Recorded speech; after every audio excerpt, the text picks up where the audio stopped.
자, 중식 폭주족이라고 설명이 되어 있습니다. 이게 그 별명이에요. 흑백요리사는 그 각 화마다 별명이 하나씩 있잖아요. 계양각이라는 곳입니다. 왜 중식 폭주족이냐? 셰프님이 할리 데이비슨을 타세요. 신계숙 셰프님인데 사실은 교수님의 칭호가 더 어울리는 분입니다. 중국어 학과의 교수님이시고 배달도 하나가 아니에요. 이 할리 데이비스로 배달을 하겠어요.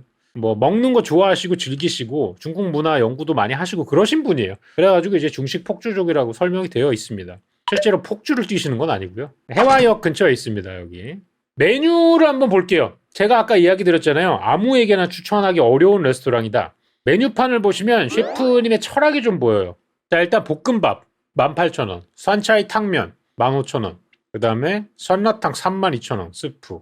그리고 이 시계 표시가 있는 것들은 하루 전에 예약을 해야 돼요. 당일에는 시킬 수가 없습니다. 고구마 바스 9,000원, 연근 15만원, 15,000원. 그 다음에 계양각 특선 메뉴, 불도장 98,000원, 다진 홍고추 생선찜 한 마리 129,000원. 가격 다 싸지 않아요. 절대. 그리고 음식에 나오면서 얘기해 드릴 거지만 가격만 장벽이 아닙니다. 계양각 특선 보시면 동파육 22,000원, 해삼 주스 18,000원. 해삼 주스라고 돼 있어가지고 아마 사람들이 해삼으로 뭐 주스를 만들었나 이렇게 생각한 게 아니고요. 주스는 이제 조리법입니다. 유산슬처럼 얇게 썰어가지고 이렇게 하는 건데 그래서 찐 거였나? 뭐 그런 조리법 이름이에요. 주스를 만든 게 아니라. 그리고 찹쌀가루 소갈비찜이란 게 있는데 6인분에 20만 원이거든요. 그러니까 6인분에 20만 원이면 1인분에 33,000원 정도 하는 거잖아요. 이거 하루 전에 예약을 해야 되는데 이번에는 이걸 미리 예약을 해놨어요. 왜냐하면 시그니처인 것 같아서. 그 다음에 냉채류, 고수냉채, 연근냉채 8,000원, 7,000원. 지금 가격 얘기해드리는 거 기억하고 계셔야 돼요. 좀 이따가 우르르 나오거든요. 그 다음에 또 시킨 게 뭐냐 하면 여기서 샨동 샤오지라는 걸 시켰습니다. 닭냉채 25,000원이고요. 그 다음에 팔보 요리를 시켰어요. 팔보 오리. 이것도 하루 전에 예약해야 돼가지고. 자, 이제 음식 한번 쭉 보도록 할게요. 룸을 잡았습니다. 그래서 이렇게 기본 세팅은 이렇게 돼 있어요. 굉장히 청나라의 음식을 구현하기 위해서 노력하는 식당이에요. 그래서 최근 유행하는 중식집들의 맛과는 자극도에서 차이가 나요. 그러면서 가격대가 높기 때문에 여기는 먹고 나서 호불호가 갈릴 수도 있고요. 그런 곳입니다. 그래서 이제 생각을 잘 하고 방문을 하셔야 돼요. 맛이 없음은 아니에요. 다시 한번 얘기 드리는데 일단은 첫 번째, 저의 맛의 척도가 모두의 척도는 아니다. 저가 굉장히 맛있게 먹었지만 여러분이 가시면 실망할 수 있어요. 근데 이거는 모든 음식 리뷰어가 뭐 안고 가야 되는 부분이에요. 근데 제가 느꼈을 때 저는 맛이 없었던 음식은 여기에서는 없어요. 자, 고수 냉채. 이거는 조금 불편했어요. 이거는 8,000원이거든요. 이건 7,000원이에요. 자, 고수. 밑에 드레싱이 있거나 안에 고기가 숨겨져 있나요? 아니요. 드레싱이 뭐 충분한가요? 아니요. 거의 생고수를 먹는 느낌인가요? 네. 8,000원. 이거는 사실 좋은 이야기를 하기에는 어렵습니다. 가격이 과대 측정되어 있는 것 같은 느낌이 크게 들었어요. 연근 냉채. 특별한 게 어떤 거였죠? 연근을 얇게 썰어서 전분기를 제거하고 초간장에다가 같이 먹는 맛이에요. 7,000원입니다. 이것도 살짝 아쉬움을 표현할 수 있겠어요. 뭐냐 하면은 둘이 합쳐서 15,000원이에요. 네, 이거는 사실 뭐 긍정적인 평가를 하긴 좀 어려움이 있습니다. 그 다음에 산라탕 32,000원이었죠 아까? 이게 뭐냐면 스프인데 사실 북미권에서는 되게 유명한 스프예요. 뭐로 유명하냐? 핫 앤 사워 스프고 약간 방문하는 사람들이 한 번쯤은 다 먹는 그런 음식이에요. 특히 이제 외국은 식초를 이용한 음식이 되게 많은 편이기 때문에 라유랑 식초가 들어가 있는 맵고 시면서 뜨끈하고 안에 버섯이랑 목이버섯, 팽이버섯, 그 다음에 건두부 이런 것들이 잔뜩 들어가 있는 고기 슬로 채로 썰은 거 맵고 신 스프예요. 똠양꿍에다가 전분 탄 거라고 생각을 하시면은 가장 유사하게 될 거예요. 근데 살라탕 중에서도 이 계양각의 살라탕은 유독 더 신맛이 강합니다. 여기 나오는 음식들이 계양각 음식들이 산미가 굉장히 강해요. 신맛의 레벨이 다른 곳과 비교해 봤을 때 매우 높습니다. 똑같은 탕수육을 시켜도 여기의 탕수육은 더 시게 나와요. 아이셔급인가요? 네, 그 이상이에요. 그렇기 때문에 이 새콤한 스프 별로 많이 안 먹는. 근데 사실 새콤한 스프 많이 안 먹지도 않아요. 김치찌개도 새콤하니까요. 자, 그 다음에 동파육입니다. 동파육은 여기가 가장 맛있어요. 왜 그러냐? 일단은 익힘 정도가 가장 좋아요. 이게 동파육이 너무 오래 하면은 이 고기가 장조림처럼 찢겨져요. 먹으면은 그 고기가 결대로 찢어지면서 질겅질겅한 동파육들이 있어요. 저는 질겅질겅한 동파육이 별로입니다.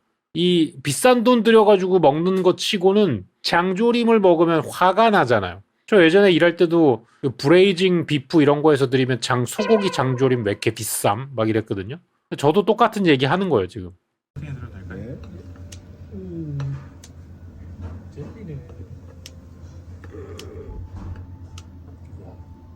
자, 질감 보이시나요?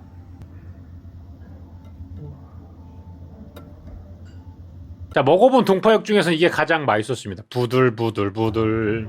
이렇게 해가지고 동파육이 나왔는데, 방금 보신 동파육은 요게 44,000원입니다. 가격을 계속 이야기 드리는 것은, 리뷰할 때 가격을 빼고 하는 것은 안 된다고 생각하기 때문입니다. 자, 팔보오리. 이 얼마짜리였죠? 18만원짜리였나요?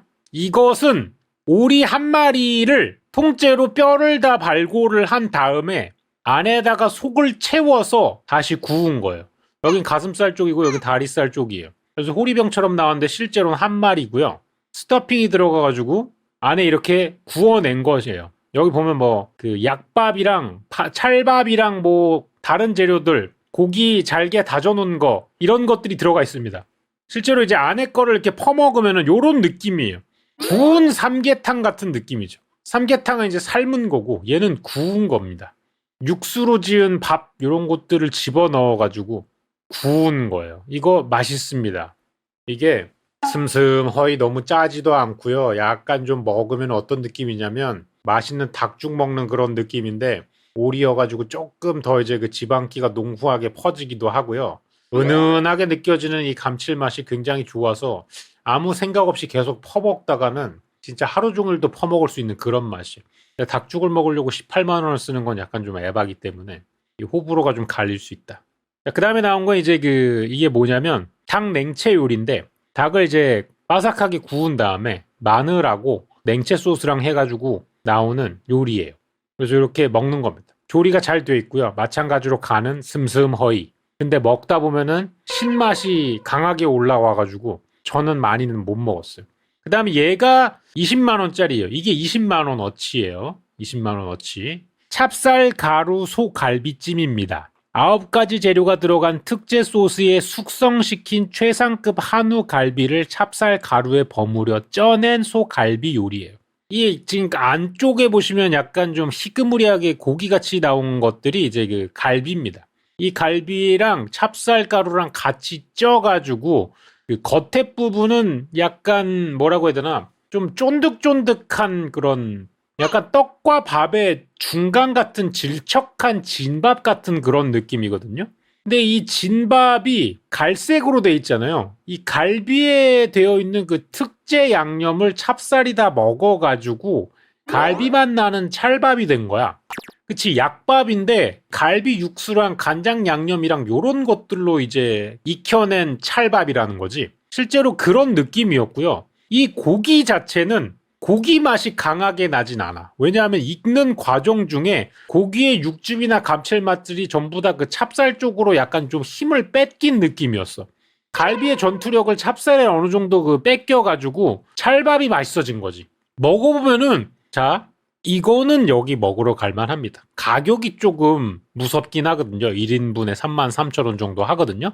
근데 만약에 계양각을 가신다면은 무조건 하루 전에 주문을 해서 요거는 꼭 드세요. 왜냐? 다른 데서는 먹을 수 없는 식감과 맛을 가지고 있습니다. 저는 식당 갈 때 중요한 게 이 집에서만 먹을 수 있는 메뉴가 있느냐 없느냐가 되게 중요하다고 생각하거든요. 그게 이 식당을 가는 이유가 돼요. 시그니처가 명확하게 시그니처여야 돼. 예를 들어서 저는 동파육은 시그니처가 될 수 없다고 생각합니다. 왜냐하면 모든 식당들이 대부분 다 동파육을 해요. 그거는 시그니처가 맞을까라는 생각을 합니다. 근데 여기는 이거는 이 집에서밖에 못 먹어봤어요. 이거는 시그니처가 될 수 있어요. 이거를 먹지 않을 거라면 계양각을 안 가는 게 좋지 않을까라는 생각을 할 정도로 약간 오버해서 이야기하자면 이거는 이 식당에서 먹을 수 있는 되게 유니크한 맛입니다. 그런 요리입니다. 그 다음에 요거는 두부 요리인데요. 왕태수 팔보 두부예요. 38,000원이네요. 청나라 어선방의 레시피를 구현한 고소한 맛이 일품인 두부 요리. 이게 뭐냐? 순두부라고 생각하시면 돼요. 안에 여러 가지 재료들이 들어있어요. 뭐 오독오독한 버섯이라거나 새우라던가 이런 해산물이나 이런 것들이 들어가 있는 순두부탕 같은 거예요. 그리고 이것도 마찬가지로 염도가 강하지 않고요. 그냥 순두부에 간장을 타지 않은 고소한 맛이 나는 그런 맛이에요. 그래서 계속 지속적으로 이야기 드리지만 아무래도 주방에서 화학 조미료나 이런 자극적인 조미료 사용을 굉장히 극도로 자제하는 그런 느낌이 들었습니다. 그래서 그렇게 개추하고 싶진 않아요.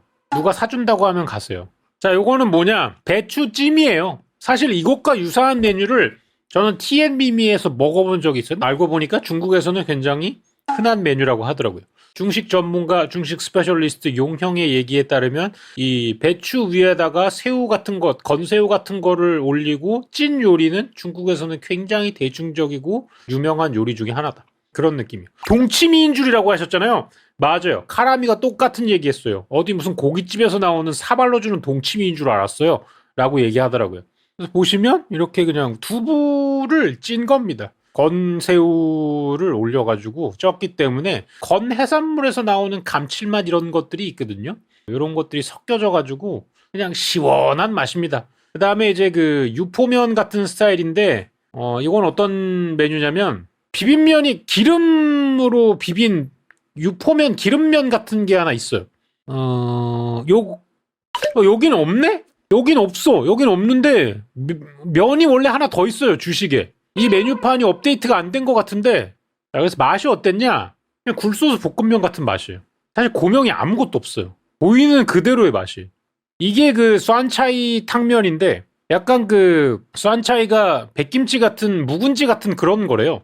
되게 시큼한 건데 이걸 한번 물에 헹궈가지고 빨아서 이 육수랑 같이 끓여가지고 낸 탕면이래. 저는 이거 좋았어요.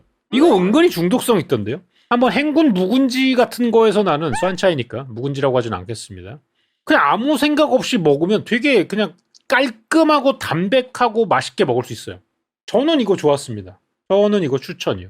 근데 사실 이걸 더 추천. 잘 볶아낸 볶음밥. 저는 이제 요새 볶음밥을 먹으면 무슨 생각을 하냐?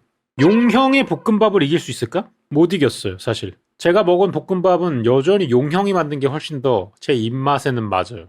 용형이 볶음밥을 참 잘해. 일단 용형이 만약에 이 볶음밥을 볶았다면 이 볶음밥에 중간중간 조금 그 까만색 이런 것들이 있을 거예요. 약간 용형은 살짝 태우듯이 볶거든. 진짜 센 불에서. 그래가지고 약간 좀 끄스름이 남아있어. 근데 그게 입에 딱 들어갔을 때 그 불향이 확 나면서 진짜 좋거든. 볶음밥도 슴슴합니다. 고슬고슬하고 괜찮았는데 먹으면서도 용형 볶음밥보다 괜찮나? 용형 게 좀 더 맛있었어. 그냥 탄맛을 좋아하는 거잖아? 그럴 수도 있죠. 그래서 제가 지금까지 요리를 하면서 계속 태워왔던 게 어쩌면 DNA에 탄맛을 좋아하는 유전자가 있어서 그런 게 아닌가. 그리고 이건 연근 디저트입니다. 연근 디저트. 연근에 찹쌀을 넣어 장시간 특제 소스에 끓여 정성으로 만든 계양가게 디저트 15,000원.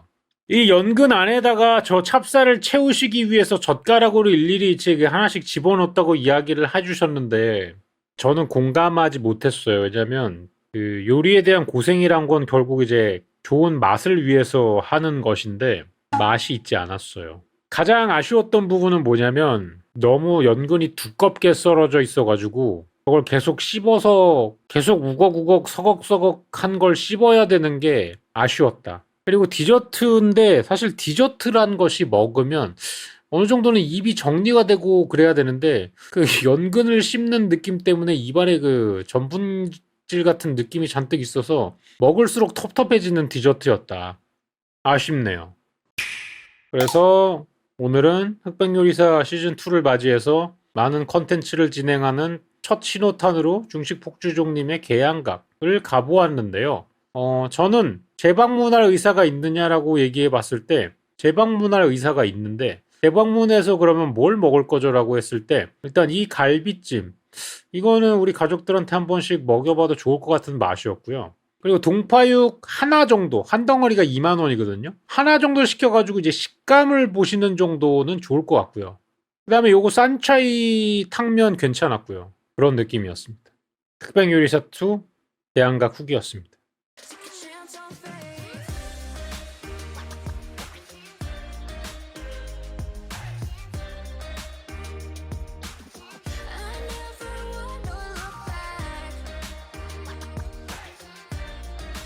Chance on